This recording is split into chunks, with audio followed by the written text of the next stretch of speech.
Someone commented in my video yesterday to stop buying coffee outside and start doing my own coffee. So I'll tell you right now, I'm not gonna stop buying coffee outside. However, I will try to make more of my own coffee. Is that a deal, or? That's a good deal, right?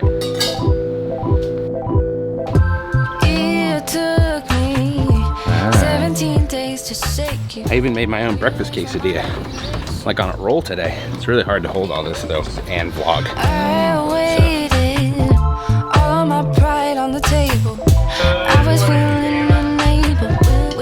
Good morning. Ripped today. What? Freaking ripped today. Michaela does? Beat someone up. This is what happens when I don't work out. I get chunky, like I get... Well, I didn't say chunky, I said you were ripped today. You look ripped. Rough people up. Dude, I would not mess with her, ever. I'm seeing distant lights.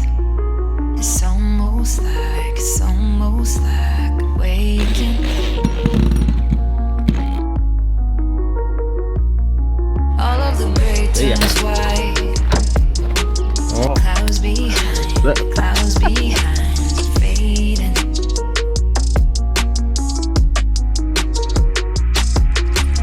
There are no steps to retrace. All right, today I want to tell you the story of how I lost my business and how you can lose yours too. I'm only kidding. I'm not kidding about the first part.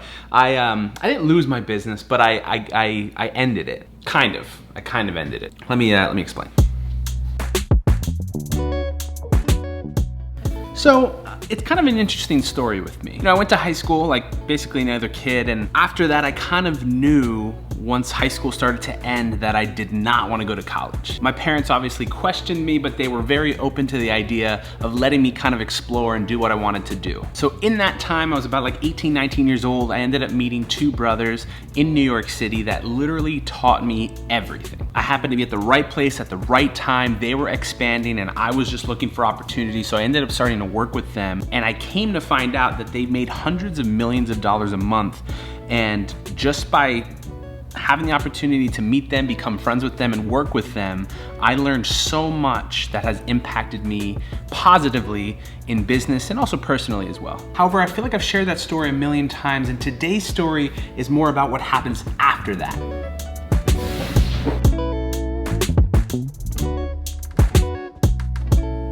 So a few years of working with them went by, and I loved learning from them and working with them, but I found myself not being passionate about like what we were selling, the sales that we were doing, and those kinds of things. I felt like it just wasn't fitting with who I am, and it's tough to sell something that you don't necessarily believe in. It's not that I didn't believe in it, actually. We were selling things that everybody uses. So it's not even about that necessarily, but I didn't see myself doing that anymore.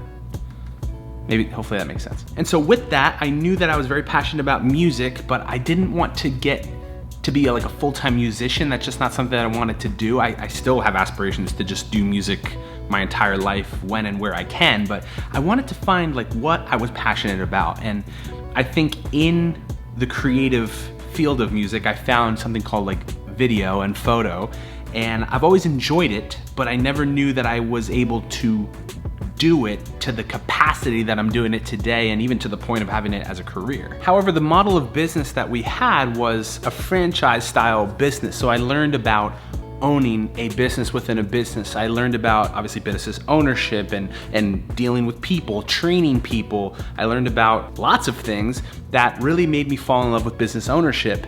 And so that's when I started to dabble into video, into photo, and I said, why don't I start a business that I can do this thing that I'm passionate about and make money doing it? And so while I was starting that business, in between the jobs that I did get, I wasn't, crazy busy in the beginning. I was working on getting there, but Scott at the same time was doing the same exact type of business. He was focused on weddings at that time.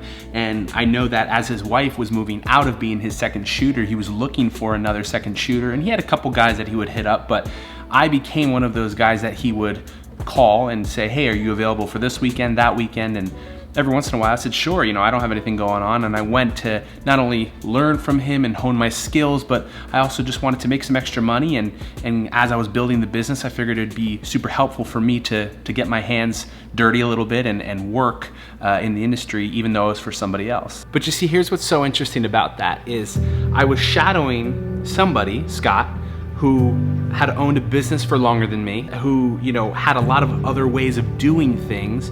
And I ended up starting to look at what I was doing and realizing, like, there's some things about being a boss, there's some things about being the number one of an organization or a business that I didn't really like to do or to handle. And don't get me wrong, honestly, I would say probably 90 to 95% of business ownership resonates with me, and it makes perfect sense. In fact, I suggest most people, not most people actually, I highly recommend business ownership because it's such a beautiful thing. This country was built for business owners, and it's amazing how you can just start a business kind of for just about anything. What I found in that is that there are a few things that business owners do that I just didn't like to deal with, I didn't like to handle. And I started to think in my head, like, you know, if I put my ego aside, if I put my pride aside, and I don't need to have the title of business owner, as long as I'm doing what I love and I'm making a living doing it, I started to think of the idea, like, what if I was actually maybe able to partner with Scott, someone who likes those things about business ownership that I do not like. I can still get to do what I love and what I'm passionate about and get paid for doing it. And I actually also love who I'm working with and the culture of the company that I'm in. I said, wouldn't that just make so much more sense?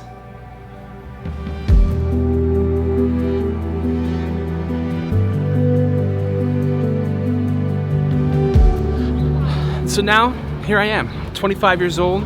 I couldn't be happier with my life the way that it is. I don't know, I couldn't be more thankful, I feel so blessed to be in the position that I currently am. I get to do what I love every single day, and I also love the people that I get to do it with. Here's the thing though, this next thing I'm about to say, I want you to hear me so clearly, so pay attention. If it's your dream to own a business, then own a business. I'm not saying to not, in fact, I'm encouraging you to. But for right now, at this point in my life, I would rather work a job that allows me to make the money that I want to make, and I get to do exactly what I love to do with the people that I love to do it with. That's how it's worked out for me right now at 25 years old in 2019. I'm definitely a business owner at heart. Will I own a business one day? Maybe, I have no idea. I still have so much life to live. Right now, I know that the company that I'm with, the people that I'm with, and what I get to do every day is what I absolutely love, and I would not trade it for the world. I guess this video is me trying to challenge you to chase after the same thing, because there's a lot of complainers. There's a lot of people not doing what they love. Super thankful to say that I am. I'd like to see you do the same thing.